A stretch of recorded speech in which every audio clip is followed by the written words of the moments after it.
ప్రభు నందు ప్రియులారా, ప్రభు నామమున మీకు వందనములు.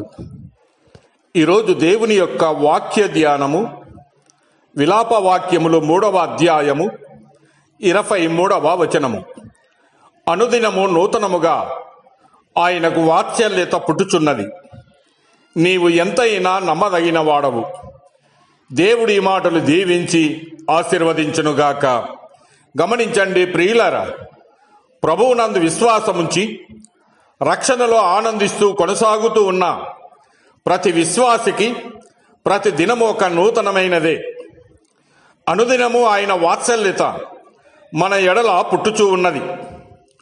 అనుదినము ఆయన మన భారాన్ని భరిస్తూ ఉన్నాడు కనుక ఆయనను స్తుతించాలి.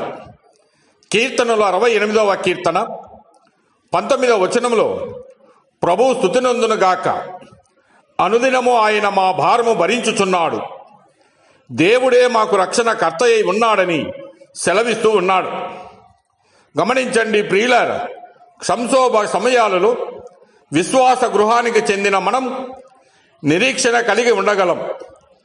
కారణం మన ప్రభువే మన నిరీక్షణ ఆధారం. కీర్తనలో 71వ కీర్తన 5వ వచనములో, నా ప్రభువా యెహోవా, నా నిరీక్షణాస్పదము నీవే, బాల్యము నుండి నా ఆశ్రయము నీవే అని భక్తుడు అంటూ ఉన్నాడు.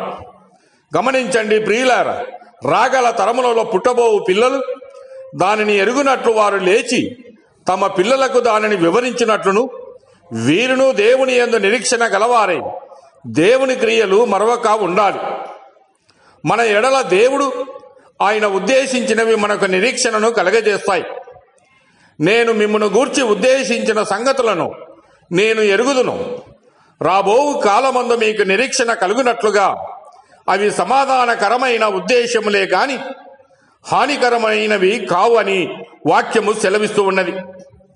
క్రీస్తు యేసునందు విశ్వాసముంచుట ద్వారా దేవుని మహిమను గూర్చి కలిగినటువంటి నిరీక్షణను బట్టి మనము అతిశయపడుచున్నాం. ఈ నిరీక్షణ మనలను సిగ్గుపరచదు. ఆకోరు అనగా శ్రమగల లోయను నిరీక్షణ ద్వారముగా చేయువాడు మన ప్రభువే. క్రీస్తునందలి విశ్వాస మూలముగా మనము బంధకములలో ఉన్న అనుభవములో గుండా పోతున్నాము గాని ఆయనను బట్టి నిరీక్షణ గలవారమే. మన కోటను మరలా ప్రవేశింపబోయే దినమొకటి ఉన్నదని నిరీక్షణ గలవారముగా ఉన్నాం. ఈ భూమి మీద యాత్రికులము, పరదేశులములుగా ఉన్న మనము మన ప్రభువు కొరకు కనిపెట్టుకొనుచున్నాం. కనుక ప్రియులారా, అనుదిన యాత్రా జీవితంలో ఆయన మాట మీద ఆశ పెట్టుకుని ఉన్నాం.